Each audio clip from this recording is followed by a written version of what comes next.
తెలంగాణ రాష్ట్రం భద్రాద్రి కొత్తగూడెం జిల్లా దుమ్ముగూడెం మండలంలో ఇసుక లారీ రవాణాపై ఉద్రిక్తత నెలకొంది. భద్రాచలం వాజడు ప్రధాన రహదారి ఇసుక లారీల వాహనాలతో దెబ్బతిన్నదని, ప్రజలు తీవ్ర ఇబ్బందులు పడుతున్నారనే కారణంతో బీఆర్ఎస్ పార్టీ పెద్ద ఎత్తున నిరసన చేపట్టింది. శ్రీశైలానికి సమానమైన పవిత్రత కలిగిన పుణ్యక్షేత్రం పర్ణశాల వద్ద బీఆర్ఎస్ జిల్లా అధ్యక్షుడు రేగా కాంతారావు ఆధ్వర్యంలో నేతలు, కార్యకర్తలు రహదారిని దిగ్బంధించి ధర్నాకు దిగారు. ఈ సమయంలో భద్రాచలం వాజడు రూట్లో ప్రయాణిస్తున్న ఇసుక లారీలను ఆపివేయడంతో అక్కడ కొంతసేపు ట్రాఫిక్ అంతరాయం ఏర్పడింది.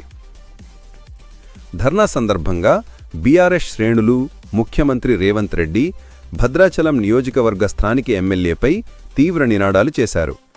ఇసుక లారీల వల్ల పాడైన రోడ్లు వెంటనే రిపేర్ చేయాలి, ఏజెన్సీ ప్రజలు పడుతున్న ఇబ్బందులు పాలకులకు కనిపించటం లేదే వంటి నినాదాలతో రూటు మొత్తం మార్మోగింది. బీఆర్ఎస్ జిల్లా అధ్యక్షుడు రేగా కాంతారావు ఈ సందర్భంగా మాట్లాడుతూ ప్రభుత్వం, స్థానిక ప్రజాప్రతినిధులను ఘాటుగా విమర్శించారు. ఏజెన్సీ ప్రాంతం ప్రకృతి ప్రసాదించిన సంపదలతో నిండి ఉంది, కానీ ఈరోజు ఆ సంపదను నిర్విరామంగా కొల్లగొడుతున్నారు అని విమర్శించారు. జిల్లాకు చెందిన 3 మంత్రులు ముఖ్యమంత్రితో కలిసి ఇసుక దందా ద్వారా జేబులు నింపుకుంటున్నారు అని ఆరోపించారు.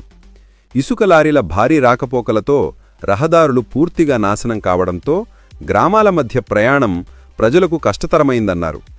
విలువైన రహదారులు పాడైనా, ప్రజలు ఇబ్బంది పడినా స్థానిక ఎమ్మెల్యే ఒక్కసారి కూడా బయటకు రాలేదు. ఈ పరిస్థితులు కనిపించినట్టే వ్యవహరిస్తున్నారు అని తీవ్రస్థాయిలో మండిపడ్డారు. ధర్నా ముగింపు సందర్భంగా రేగా కాంతారావు స్థానిక ప్రజలను ఉద్దేశించి కీలక వ్యాఖ్యలు చేశారు. ప్రజలు తమ సమస్యలను పట్టించుకోని నేతలకు రానున్న స్థానిక సంస్థల ఎన్నికల్లో తగిన గుణపాఠం చెబుతారని నమ్ముతున్నాను అని చెప్పారు. ఏజెన్సీ అభివృద్ధి, రహదారి మరమ్మతులు, ఇసుక లారీ కదలికల నియంత్రణపై ప్రభుత్వం వెంటనే చర్యలు తీసుకోవాలని డిమాండ్ చేశారు. పరిస్థితిని పర్యవేక్షించిన పోలీసులు, ధర్నా కారణంగా ట్రాఫిక్ అంతరాయం ఏర్పడడంతో స్థానిక పోలీసులు ఘటనాస్థలానికి చేరుకుని పరిస్థితిని పర్యవేక్షించారు. లారీలు అనుమతి లేకుండా నిలిపివేయవద్దని, చట్టాన్ననుసరించి నిరసన తెలపాలని సూచించారు. అనంతరం కొన్ని గంటల్లో ట్రాఫిక్ను సజావుగా మార్గదహి చేశారు. స్ఫూర్తి ఇండియా న్యూస్ కోసం భద్రాద్రి కొత్తగూడెం జిల్లా భద్రాచలం ప్రతినిధి సందీప్ అందించిన నివేదిక. స్టేట్ ట్యూన్డ్ స్ఫూర్తి ఇండియా న్యూస్. ఇది సామాన్యుడి చేతిలో అస్త్రం. మన ఛానల్ను సబ్స్క్రైబ్ చేయటం మర్చిపోవద్దు.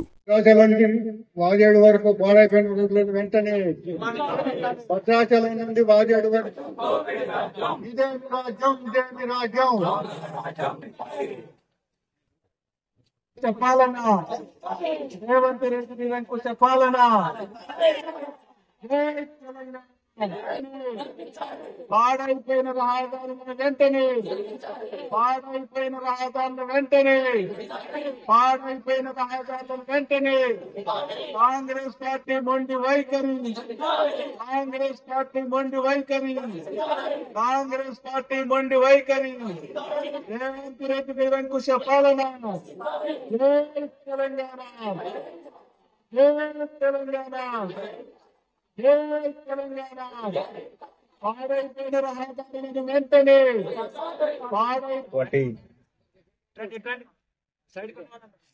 నిరసన కార్యక్రమానికి హాజరైనటువంటి చర్ల, దుమ్మగూడెం, భద్రాచలం పార్టీ అధ్యక్షులకి, అదేవిధంగా పార్టీ ముఖ్య నాయకులు, స్థానిక ఎంపీపీ గారు లక్ష్మి గారు, అట్లాగే మహిళా సోదరిమణులు, సీనియర్ నాయకులు అందరు కూడా, పత్రికా మిత్రులకు ప్రధానంగా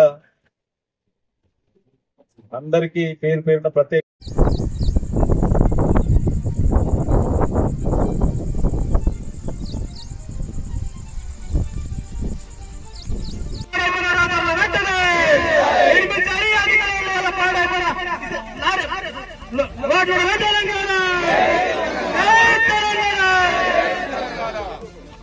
నిర్మించాలి. భద్రాచలం నుంచి వాజేడు వరకు పాడైపోయిన రహదారుల వెంటనే, పాడైపోయిన రహదారుల వెంటనే, పాడైపోయిన రహదారుల వెంటనే.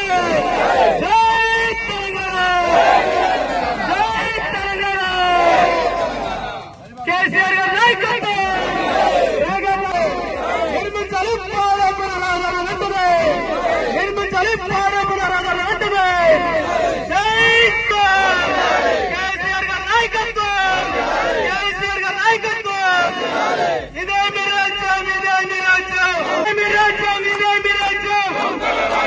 ఇదే మీ రాజ్యం, ఇదే మీ రాజ్యం,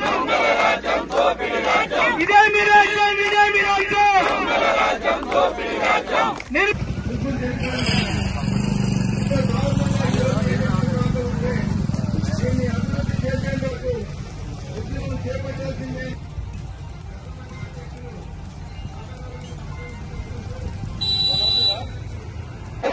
జై తెలంగాణ.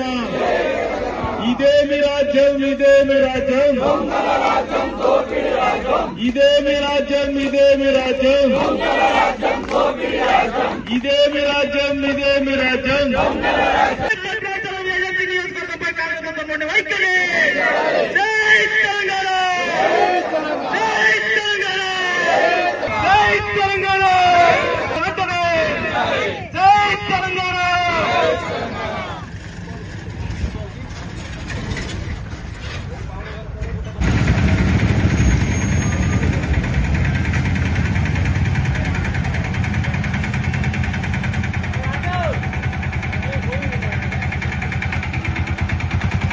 భద్రాచలం నుంచి వాజేడు వరకు పాడైపోయిన రోడ్లను వెంటనే